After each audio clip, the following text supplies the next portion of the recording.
houses of an ancient desert kingdom, a land the size of Western Europe, where rainfall is a near miracle and oil flows like water. The world's largest oil reserves are here in Saudi Arabia, so it's hardly surprising that a gallon of petrol costs less than 2 shillings.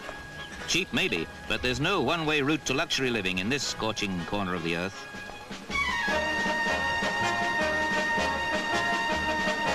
Saudi Arabia, despite its potential wealth, is a country that needs help and guidance. Why else would a group of prominent English surgeons and specialists hurry away from London's shivering climate to board an aircraft bound for a land where winter merely means the temperature drops below the century mark?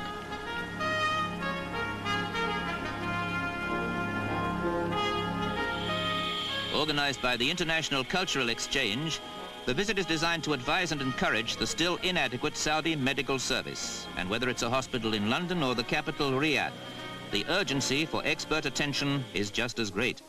Perhaps more so here, where there are no qualified heart, plastic, chest or neurosurgeons. Such is the desperate need of a people who live alongside almost unimaginable riches.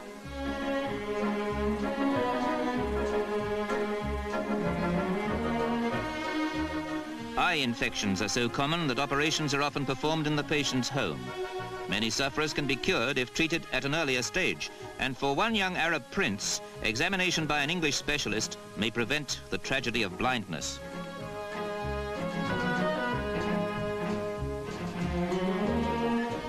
Prince or pauper, the queue of patients is endless. Operations are performed not only to save lives, but to instruct and encourage Saudi Arabian doctors to stamp out some frightening diseases in a country where many adults die before they're 40. Even to get a prescription, patients must first buy a bottle at the curbside. A stream of Arabs shuffling forward for hospital treatment is perhaps primitive to Western eyes. These people seem to accept the waiting and the unimportance of time, probably because time can be based on any one of 3 systems, all hours different from each other. And that's only one frustration for the traveler. He can get lost in a maze of narrow, high-walled city streets where time seems to have passed by altogether. An innocent game in a dusty street can be a threat to health, yet children seem to ignore the dangers out in the thirsty heat.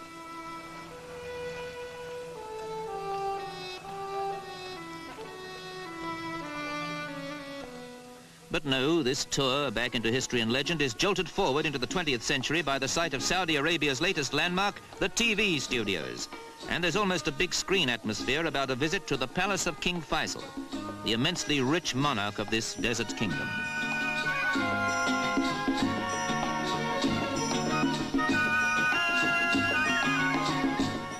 Today, the man who has absolute power over his 5 million subjects is meeting the doctors who have come to help his people. Decisions made on this occasion will push Saudi Arabia a little further along the road to healthy prosperity. But the Bedouins, who now go by lorry instead of camel, still eke out a frugal existence from the unfriendly desert, as they've done for centuries.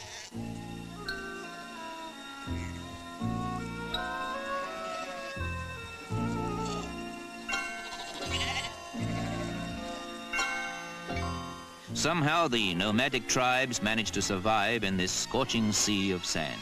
The oil beneath means nothing to their unchanging way of life. The heavily veiled women still spin goat's hair to weave the walls of their tented homes.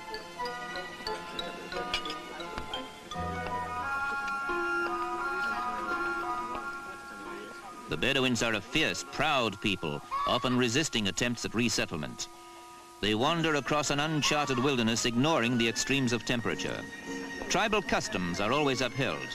Girls have to be veiled when they reach 12, the marriageable age.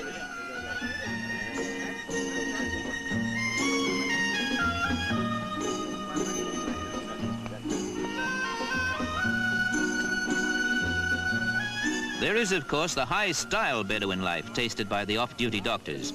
Wines and spirits are forbidden in the country, so coffee takes on the importance of a pre-feast aperitif. Drinking goes on until a little shake of the empty cup signifies enough.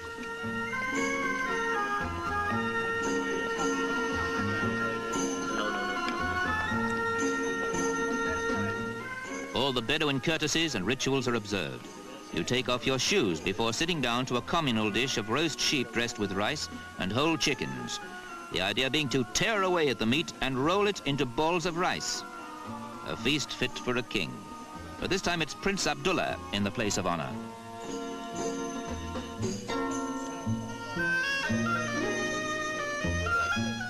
It's difficult to imagine how the wealth from oil could possibly reshape the lives of these desert nomads.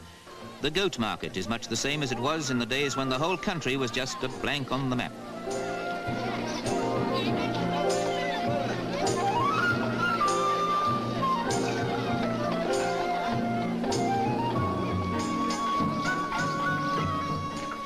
It might not be everyone's idea of super shopping, but there's certainly no better place to collect a few tasty desert lizards for supper.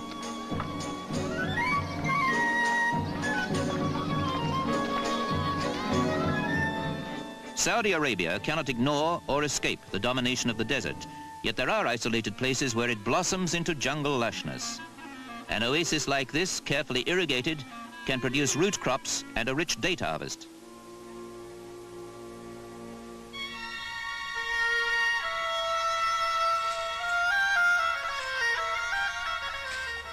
Here indeed is proof that the desert can be made fertile.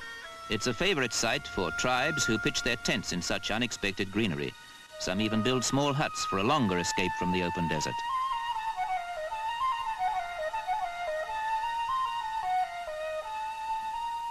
Modern civilization has edged in as well, because among the swaying palms is a swimming pool, and that's no mirage.